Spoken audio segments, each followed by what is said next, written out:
And Pete Schrager, we love Peter. Fox Sports Radio, Fox Sports TV insider, NFL reporter, brought to you by Mercedes-Benz, the best or nothing. So he is as plugged in as anybody.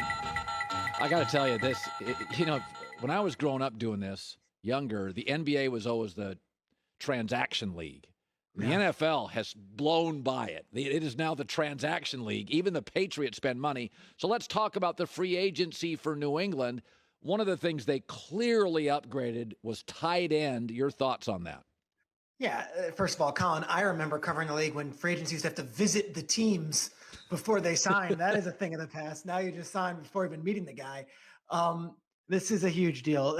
Hunter Henry and Jonnu Smith might be two of the best tight ends in football, two of the best young tight ends. The Patriots go and break the bank on both of them. Here's a stat I just got. I'm looking at my phone because these two have combined for 25 end zone targets in the last 2 seasons.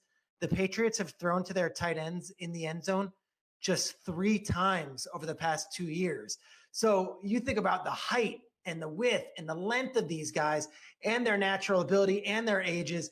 They're going back to a 2 tight end system, and everyone automatically thinks of Gronk and Aaron Hernandez. But remember, there was Ben Watson and Patrick Graham for a while that they would go to.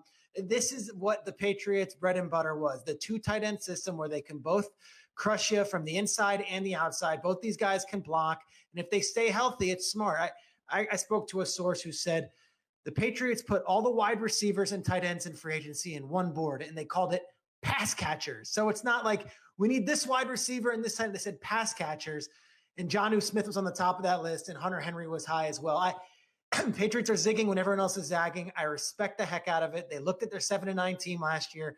Belichick saw they had money to spend, unlike other years.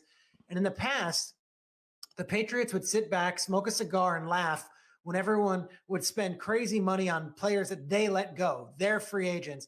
And then they would get these compensatory picks in the draft on the back end. They would get a 3rd or a 4th round pick, and they'd say, oh, that's because this guy left and signed for crazy money with the Dolphins or the Jaguars. We don't do that. They were honest with themselves. They were brutally honest with themselves. They said, while the rest of the league is trying to be fiscally sound and efficient because the salary cap's down, this is the one year we have a ton of money. We don't have a ton of talent. Let's go and acquire it. And whether you think Jonnu Smith and Hunter Henry make a big deal or a big change, Belichick knows what he's doing and he knows what his roster needs. He's not sitting around. I respect it. Aggressive. A team that has not historically had a great deal of fiscal discipline is the Jets. So it's interesting. Carl Lawson doesn't get a lot of sacks, but he does get pressures. The analytic guys do like him, but now he's the highest paid Jet. So they're paying him like a star. Then they bring in Corey Davis, who's so talented, but they pay him like a star, and he's wildly inconsistent. I could certainly make the argument these are the opposite of New England moves.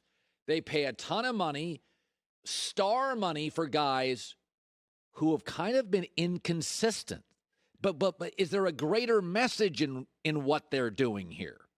There is. So 2 years ago, they broke the bank on Le'Veon Bell and Brashad Perryman, and they Anthony Barr's coming, and then Anthony Barr at the last second is like, what am I doing going with the Jets? I'm going to be a Viking where I belong. And it was embarrassing. And I think 2 years later, we can say the Le'Veon Bell thing was a disaster. Brashad Perryman's a free agent again, and there's countless other players that you can point to that the Jets swung and missed on. Whether there's all those offensive linemen from 2 years ago in the summer that they brought in. I spoke with a Jets source before free agency, and I'm not kidding, Colin. What this source told me was, we want players who eat, breathe, and crap football. Sorry for that detail at 9 a.m. on the West Coast. Crap football. And guess what? Corey Davis, from everyone I talked to at the Titans, that guy eats, breathes, craps football, loves football. These are guys who love the game. Now, you can't win just on culture and just on character. These guys have to play. But remember, out of college, Corey Davis was a top 5 pick, not a top 5 wide receiver. He went 5th overall to the Tennessee Titans. They think he's going to be fantastic. Obviously, they view him that way. They're paying him. You go to Lawson, that is a good sound move. That guy just rushes the passer and can get to the quarterback. Didn't have all the sack numbers, but if you watch, he can. And then the sneaky one they did, Jared Davis, who's a linebacker who's going to make about $6 million next year, was the 21st overall pick in the draft in 2017, drafted by the Lions, was kind of lost in what Matt Patricia was doing, loves football, was a captain at Florida. They believe that he can be the voice of a defense as a young player. I don't think the Jets are done. I think they're getting speed today. In the next couple hours, you might see some signings either at wide receiver or corner, but speed is their key.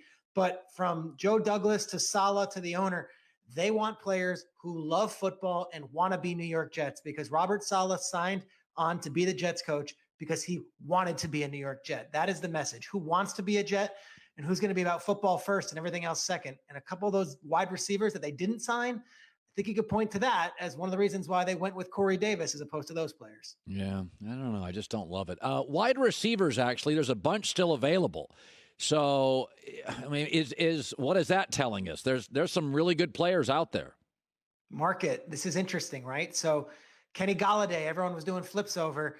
What's Kenny Golladay worth? He's 28 years old. He's had injuries. And if the Detroit Lions, who have a giant void at wide receiver, are letting him walk out the door and he's this wonderful number one wide receiver, what does that tell you? Is there a red flag there? Teams are a little gun shy on Kenny Golladay right now. I'm not sure he gets the money everyone expected he was going to get before this thing. Juju Smith-Schuster, we laugh about the TikTok and all the extracurricular stuff. Well, I can tell you that maybe it does come into play, and it's nothing about a criminal background or anything that he's done nefariously. It's about whether I'm going to pay this player number one wide receiver money, despite the fact that maybe he's not a number one wide receiver. So there's this weird upper class of the wide receiver position, and Curtis Samuel is included, where I think we typically think, all right, wide receiver, well, you just pay him the big money.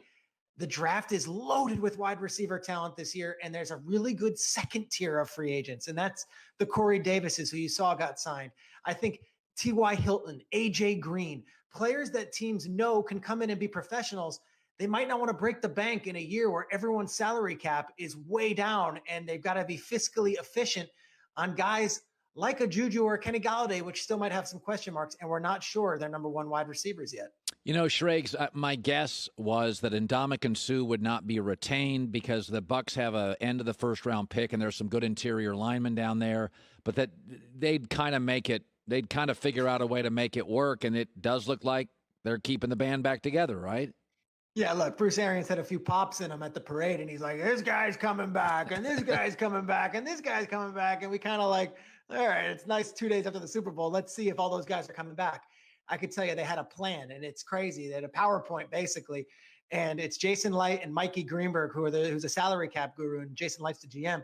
It was like priority one, let's figure out a way to bring Godwin and Barrett back somehow. They got them both back. Godwin on the franchise, Barrett on a deal yesterday. Somehow get Levante David to not even hit free agency and come back. They got him. And now it's Gronk, got him. The next two names, Ndamukong Suh and Ryan Suckup, the kicker. For years, they've had kicker woes in Tampa Bay, going back to Roberto Aguayo being traded up for and drafted in the second round. But with Ndamukong Suh, I don't know the market for Suh. They really want him back. It's interesting. He's got twins on the way, his first kids, and he's negotiating the contract himself. So this is the first time he's going at it where he's like, I'm going to handle this myself. I'm not paying an agent. And the team has already said that he's a priority. I'm curious to see how these negotiations go, because Ndamukong Suh has always been the type of player that has made big money and has been very savvy with his contracts. I'm curious to see if he's going to try to get them for every last dime, or if he's willing to come back for a little bit less to go back to where he was a champion. Good stuff. Peter Schrager, Fox Sports NFL reporter, all these good stories. Good seeing you, Schrags. Love seeing you, Colin. Thanks so much. Hi, everybody. Thanks for watching. Subscribe here to get the latest from the show. Also, be sure to check out more of the best clips from The Herd, or go watch a few segments from other shows on FS1.